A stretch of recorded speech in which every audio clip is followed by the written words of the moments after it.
Kalau kita ngomongin tentang pandemi corona, itu kalau bagi dunia bisnis, itu ada beberapa yang kena imbas dan beberapa emang yang kena imbas positif, ada yang kena imbas negatif.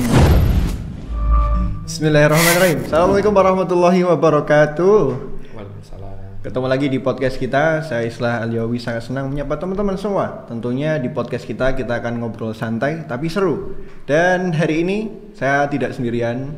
Saya sudah ditemani salah satu narasumber yang begitu Masya Allah, tabarakallah ini. Masya Allah, Masya Allah. Iya, Mas Bagas Salimpat. Assalamualaikum. Waalaikumsalam warahmatullahi wabarakatuh. Bagaimana kabarnya? Alhamdulillah saya sehat baik. Luar aman biasa. damai sentosa.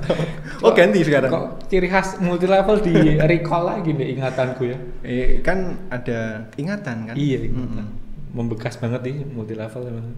Bahkan bisa menjadikan sekarang karena emang salah satunya salah ya. satu perantara. Ya, ini Mas Bagas pengusaha muda, Alhamdulillah. kaya raya, Iya. Masya Allah. Punya karyawan lumayan banyak ya. Dengan banyak. Dengan pandemi ini bukan semakin menurun tapi malah meningkat tajam. Iya. Masya Allah ini. Senang bahagia di atas penderitaan orang lain. Gak lah, astagfirullahaladzim. Ini gimana proses bisnis di pandemi ya? Sebelumnya kalau kita ngomongin tentang pandemi corona, itu kalau bagi dunia bisnis, itu ada beberapa yang kena imbas dan beberapa emang yang kena imbas positif, ada yang kena imbas negatif. Nah, mereka yang kena imbas negatif itu pasti menyangkut tentang yang pertama tentang keramaian, khususnya di offline. Yeah. Lalu yang kedua, market-market yang mereka mensegmen market-market yang membeli bukan karena fungsi tapi karena gengsinya, alias market-market gengsional. Nah, mereka ketika bermain di dua hal ini, jadi tentang keramaian dan juga gengsional yang mereka jual, udah wis dampaknya terkapar parah. Kayak kafe gitu ya. Kafe, Tempat-tempat nongkrong. jadi Itu. kafe di atas normal itu ya, itu kan dia menjual bukan nasi gorengnya, bukan mie instannya, tapi karena memang dia menjual nasi goreng lalu selfie upload, alias gengsionalnya yang dimainkan. Dan juga mereka-mereka yang bermain di sisi-sisi traffic atau keramaian, khususnya offline loh ya.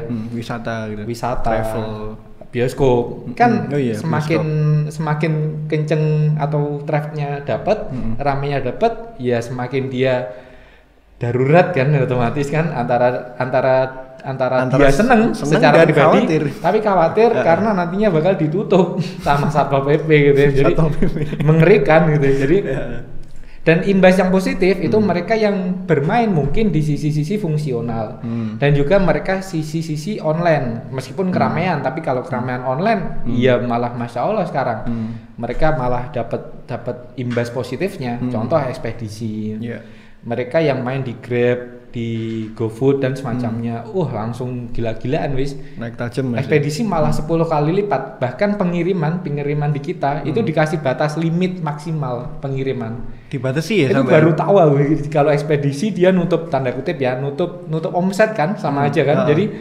dia kita dikasih limit pengiriman. Kalau dulu kan silakan hajar deh, tapi itu kayaknya cuma di Kediri toh sih. Cuma ekspedisi, salah satu ekspedisi di Kediri toh. Yang lain overload ya.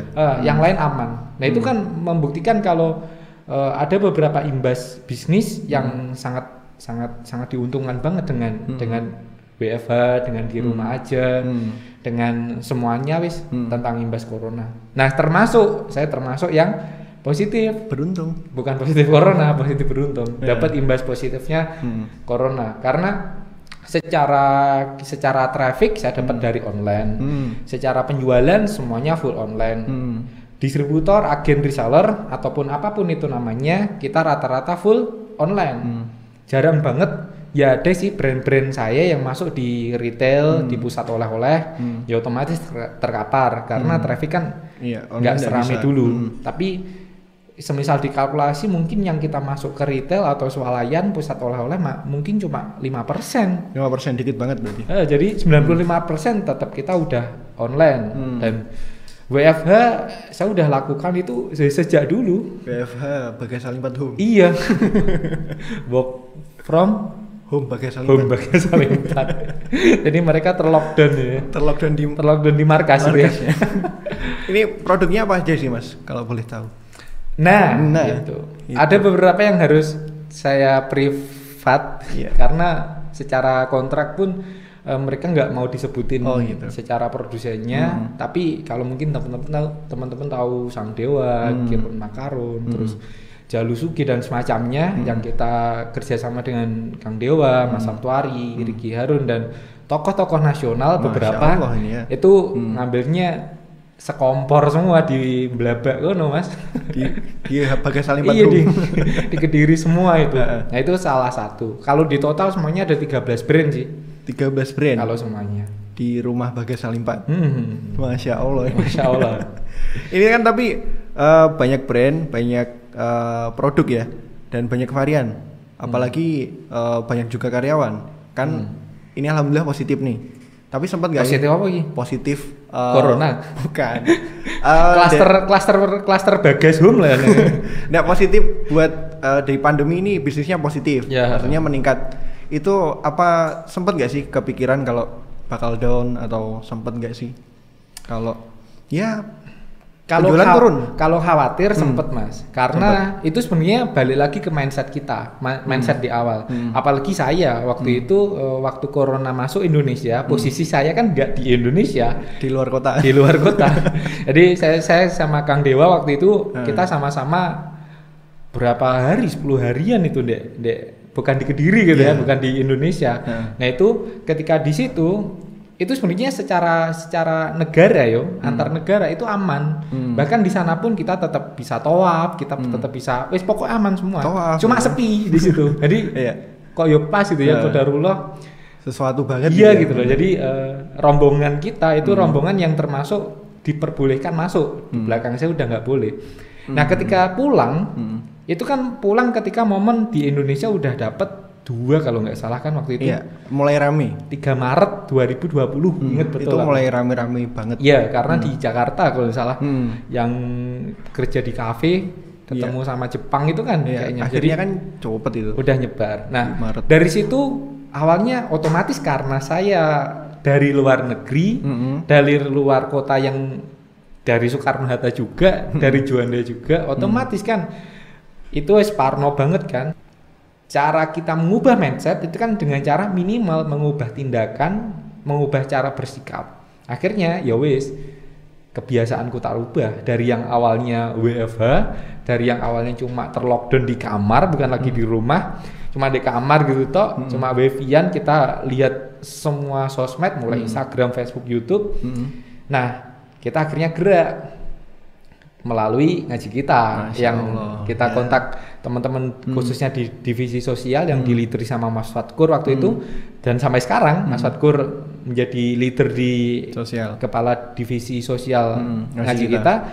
Di situ sempat, bro ayo gerak, kita nggak mungkin nggak gerak alias cuma begini aja. Ya wes akhirnya bismillah kita jalan, turun ke jalan, kita semprot disinfektan, kita himpun bantuan, donasi sampai puluhan juta, enggak sampai seminggu, dan kita gerak itu kan dari pagi sampai malam. Kita mulai ke LMI, ke NH, ke macem-macem, kita turun ke jalan, semprot ke rumah warga, bawa disinfektan punggung puluhan kilo ya, 15 kilo. Dan itu semprot-semprot sini, semprot-semprot sana, ternyata itu membalikan imun. Ketika jadi kita mengusir corona tapi nggak kerasa kalau itu corona waktu itu. Jadi kita benar-benar solid kan, teman-teman juga bukan hampir lagi, setiap hari kita ketemu, setiap hari kita turun ke jalan.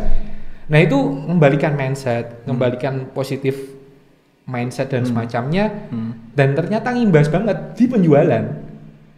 Jadi di situ kan saya nggak briefing mereka secara autopilot ya. Iya, di jalan kita semprot-semprotan. Kita mulai jam 7, pulang jam 7 lagi malam jam 8. Setelah itu kan tepar Pak, kita nggak bisa lihat YouTube, kita nggak bisa konten sosmed, nggak masuk di otak. Pol-polan STMJ-an tuh bro, kayak gitu. Jadi STMJ-an keju bro, STMJ-an ya wes.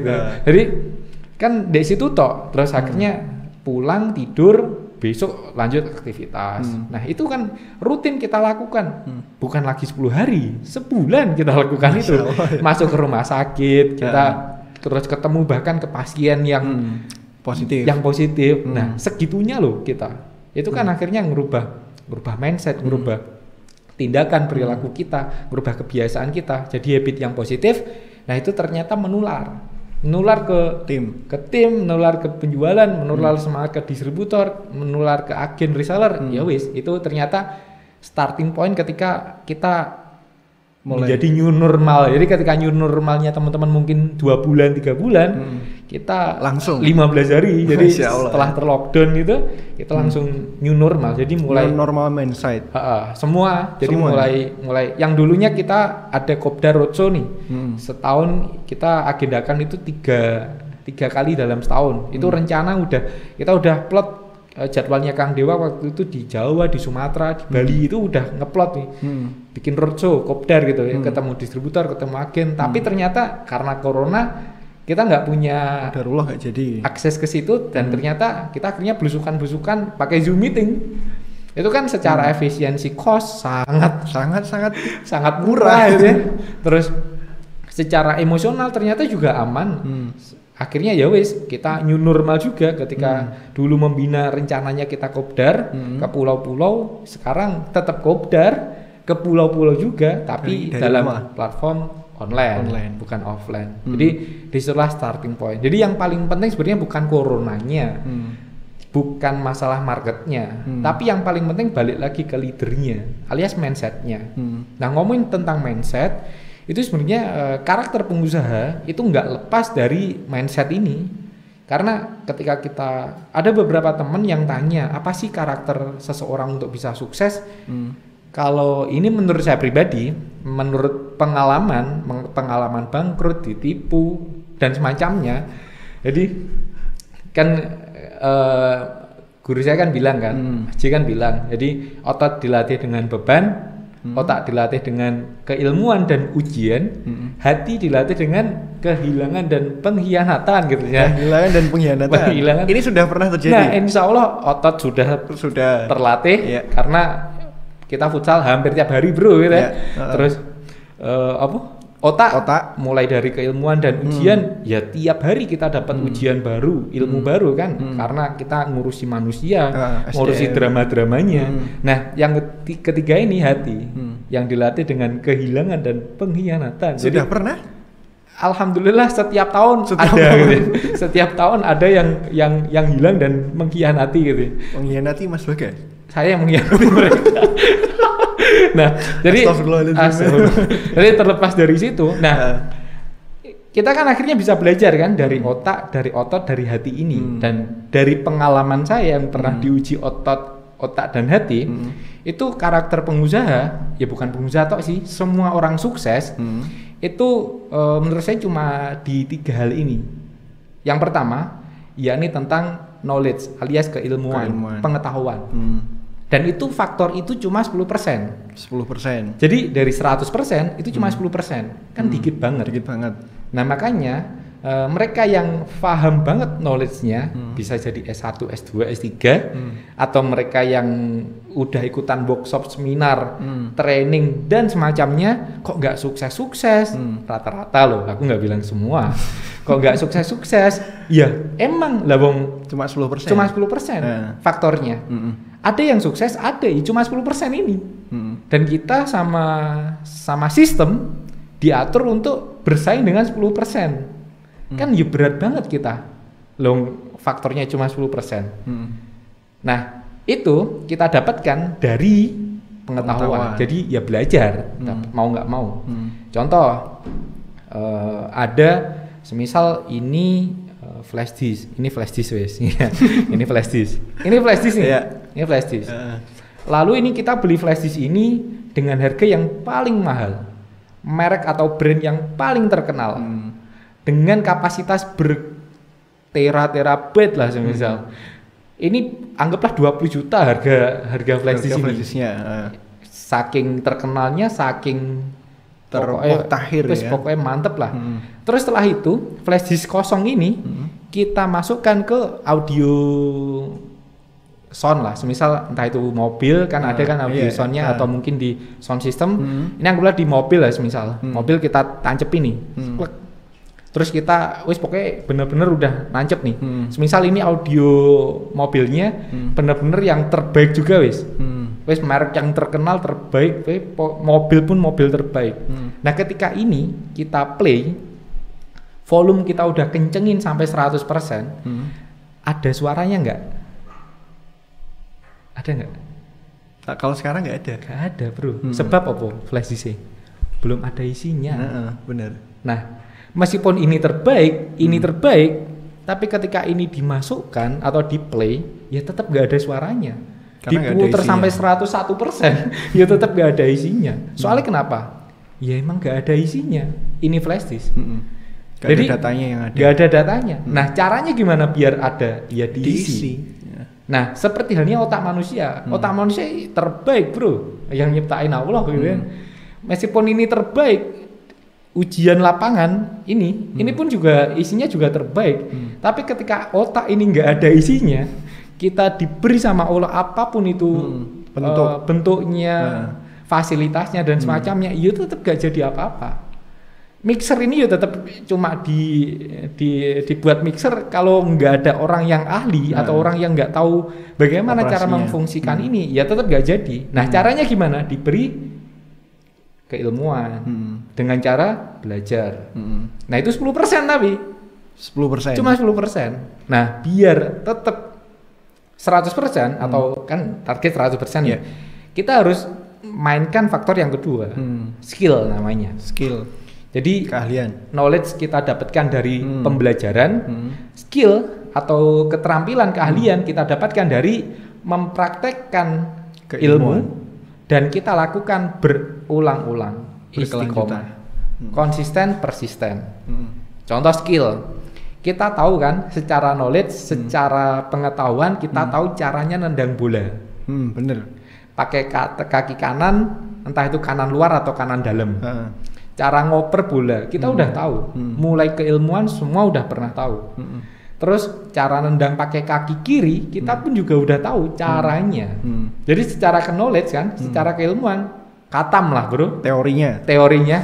Cara free kick, cara corner, cara ngelemparin bola dari luar lapangan, insya Allah wis aman lah, semuanya bisa. Secara keilmuan orang udah tahu. Tapi secara kaki kiri terbaik di dunia ya tetap Messi yang terbaik. Messi. Kanan yang Messi, terbaik yang di dunia ya tetap Ronaldo.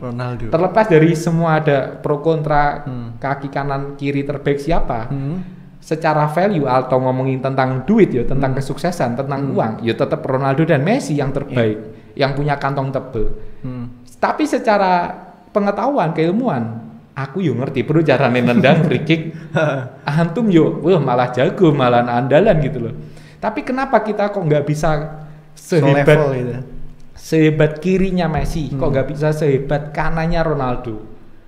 Karena mereka lakukan pengetahuan ini dijadikan skill, upgrade skillnya, dan dia lakukan berulang-ulang setiap hari, setiap pagi, siang, sore, malam. Akhirnya ya mau nggak mau mereka jadi kanan yang terbaik, kiri yang terbaik. Free kicknya yang ditakuti ya tetap Messi tetap kan. Jadi karena mereka ngelatih skillnya banget gitu. Nah seperti halnya kan banyak nih. Kalau ngomongin faktor keadaan, mereka pun keadaannya juga, apalagi keadaan Ronaldo di kecil kan. Mulai ayahnya tukang kebun. Ibunya pas-pasan, orang tuanya pas-pasan, bahkan meninggal sama ayahnya dan semacamnya. Beli sepatu bola pun nggak bisa. Tapi sekarang brand dibeli bisa.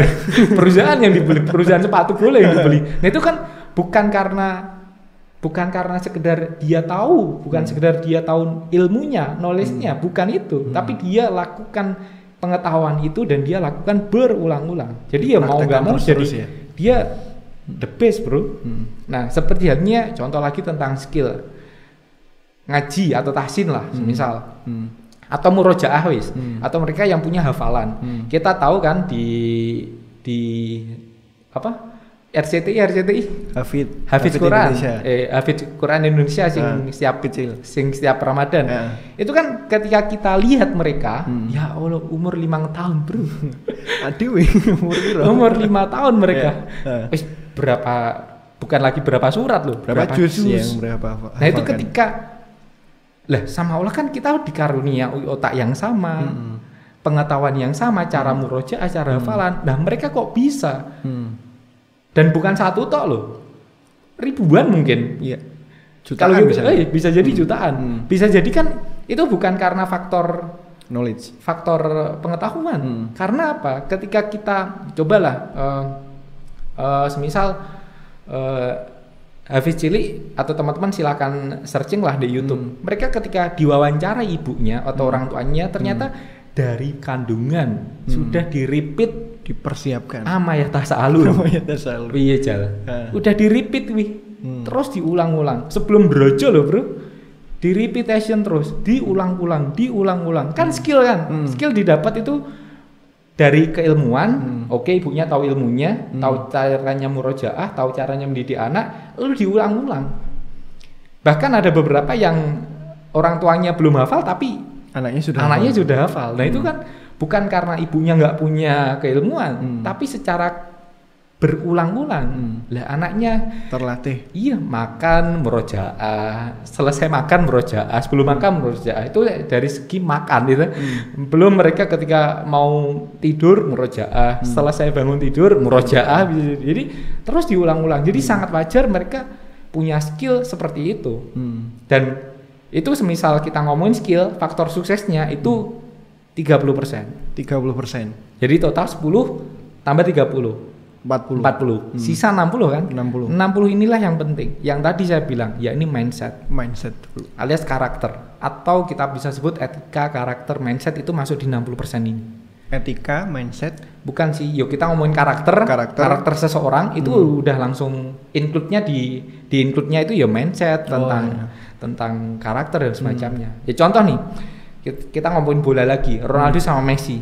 Ketika kita ngomongin kesuksesan atau siapa yang kaya, Ronaldo yang kaya. Bener. Padahal secara profesional player alias prestasi diri, Messi yang terbaik. Tapi ketika ngomongin kaya atau sukses, Ronaldo yang paling lebih mantap daripada Messi. Padahal ketika kita main PES, Ronaldo ya tetap Ronaldo, tapi Messi bisa seperti emang Messi di lapangan.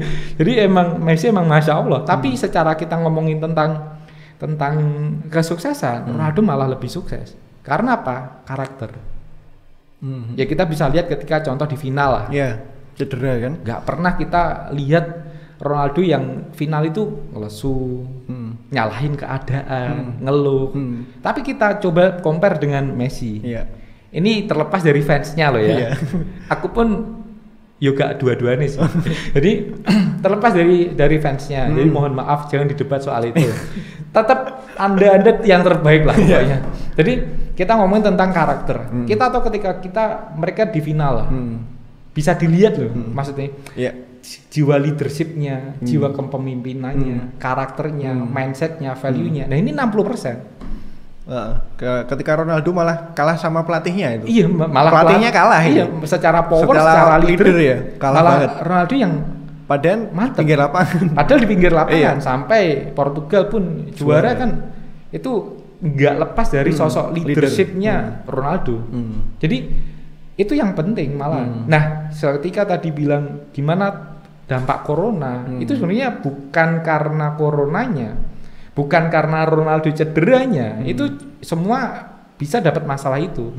Tapi yang paling penting karakter ketika Ronaldo di pinggir lapangan itu, kan mindset kan, masuk di value, masuk di karakter mereka, habit mereka. Nah, disitulah yang paling penting. Nah, ngomongin tentang mindset atau yang faktor ketiga, yakni faktor kesuksesan nomor 3 ini, mindset itu ya ibarat kita ini efek jeleknya ketika kita ngomong mindset ya. Jadi mindset itu sangat hati-hati ketika kita salah mindset gitu ya. Contoh gini, balik lagi ya. Prestis. Enak yo make tok sih. Peralatan. Ini misal gini wes. Ini pispot anggaplah ya. Ini pispot. Pispot kan kita tahu semua. Yeah. Sejak kecil kita udah dikasih tahu kalau pispot ini tempat pipisnya orang sakit. Nah, semisal pispot ini kita beli di apotek terbaik, semisal K25 gitu ya. Jadi kita udah beri brand yang terbaik, yang terkenal. Lalu semisal ini ada air mineral dari pegunungan asli yang sudah dijernihkan, yang terbaik dibaca Bismillah sampai Al-Baqarah semua dimainkan lah di sini. Ini wis pokoknya mantep full pokoknya. Lalu ini pispot, ini air mineral yang kita udah tahu asal dari air mineral ini memang yang dari yang terbaik. Lalu ini kita tuangkan di pispot ini. Cur, kutah gak? Aman. Semisal gini ya, aku kebetulan kutah. Nah, lalu ini semisal ada orang awam semisal ya, ada Aki Omaru di sana kan. Lalu tiba-tiba tak sodori nih, ini pispot tapi ya. Pispot. Roro, minum ro gitu ya. Kan otomatis nggak usah ditanya dia mau atau enggak. Pasti nggak mau. Pasti menolak. Omaru ini yang menolak. Jadi dari situ pun kan otomatis mesti gue otomatis kan orang menolak karena ini pispot kan. Jadi ya sama ketika ini mindset itu ya mirip pispot ini. Bukan salah pispotnya, bukan mindset kita, tapi ya? Mindset kita di awal pispot itu tempat pipis bro, bukan tempat minum. Nah kalau gitu kan ya jelas ditolak. Nah caranya gimana? Ya kita harus mengubah kebiasaan. Kita harus tahu dan kita harus mengubah kalau ini pispot untuk minum. Kita akhirnya membelief system kalau pispot untuk minum. Tapi kan ya nggak mungkin. Lawang secara di luar nalar. Alam bawah sadar kita harus menolak itu. Nah mindsetnya seperti itu. Yang 60% faktornya seperti itu. Ronaldo mungkin ketika final itu dia udah mindset aku megang piala, aku juara Piala Dunia ya waktu itu ya. Piala Euro 2000. Perancis? Ya, Euro. Jadi bener-bener mungkin bukan lagi sekedar waktu masuk lapangan, udah dari rumah dia udah bermindset leader, udah bermindset winner. Ya wes, ketika bermain meskipun nggak main karena sama cedera. Sama Paye dihajar belah kanan kakinya. Tapi secara karakter, secara leader dia benar-benar jadi supporting system timnya paling utama kayaknya. Nah itu kita ngomongin mindset. Berarti sama aja kayak ownernya mas berarti? Iya benar, leader lah. Terlepas dari teman-teman, semisal pemilik usaha ya owner. Semisal teman-teman mungkin sekarang profesinya karyawan, aktivis dakwah, ya tetap leader kan. Kasihnya atau ini ya. Apapun itu, kalau owner kan terlalu spesifik di bisnis. Jadi Ronaldo bukan juga sebagai owner kan, jadi owner itu ada leader gitu. Saya bilang bisa leader, yang pasti emang leader, kapten gitu. tim. Jadi apapun itu leader yang benar-benar yang harus membawai gerbongnya, ekornya itu semua tergantung leadernya. Seperti itu. Nah, berarti harus di create mindset benar-benar winner gitu mas ya. Nah mindset ngomongin winner itu ternyata juga ada yang loser. Mindset pemenang, ada mindset pecundang gitu. Nah, ciri-ciri yang mereka bermindset loser itu biasanya sesuai dengan 8 tahun saya dilatih otot, otak dan hati. Jadi mindset loser itu ada 3 hal. Yang pertama yang mereka menyalahkan keadaan. Jadi oh ini gara-gara corona, oh ini karena marketnya turun daya belinya, oh ini karena undang-undang pemerintah yang tidak memihak kita. Itu menyalahkan keadaan mereka. Oh karena aku cuma lulusan SMP, rumahku tengah sawah desa, itu menyalahkan keadaan. Oh karena orang tuaku bangkrut, keluargaku ada masalah, itu menyalahkan keadaan. Dan itu ciri-ciri mindset loser, mindset pecundang lah aku bilang. Nah yang kedua, mereka yang sering banyak beralasan. Jadi yang pertama menyalahkan keadaan, yang kedua alasan, banyak alasan. Dan yang ketiga mencari pembenaran. Itu hati-hati. Gak mau disalahkan. Nah contoh gini Mas, kita ngomongin tentang alasan. Semisal ada karyawan nih, kita sebagai HRD atau pemilik usaha lah, yang ngurusi tim atau karyawan. Lalu karyawan itu terlambat datangnya. Terlambat datangnya ketika kita tanya, Mas, kamu kenapa kok terlambat? Kamu kenapa kok terlambat? Dia bilang, Afwan Mas, alun-alun macet gitu ya. Nah itu bisa jadi alasan dia. Karena apa? Alasan itu bisa beribu, sebab cuma satu. Prinsipnya gitu. Jadi alasan itu bisa beribu, sebab cuma satu. Kalau Sadarus kan bilang saombo-ombone alas, ombo alasanmu. Ombo alasanmu gitu ya. Jadi alasan itu bisa beribu, sebab cuma satu. Nah dia bilang alun-alun macet bisa jadi bukan sebab. Itu cuma alasan dia. Nah caranya gimana? Ya kita gali. Kenapa kok macet? Ternyata dia bilang bangunku kesiangan mas. Bisa jadi itu alasan. Kita tanya lagi, ya bisa jadi itu sebab, bisa jadi itu alasan. Tapi kenapa kok enggak kita tanya lagi? Ya tanya lagi ya. Kenapa kok bangunmu siang? Bisa jadi dia ketika ditanya seperti itu dia menjawab, aku ngelembur mas kemarin sampai jam 2 malam. Loh, kok jam 2 malam?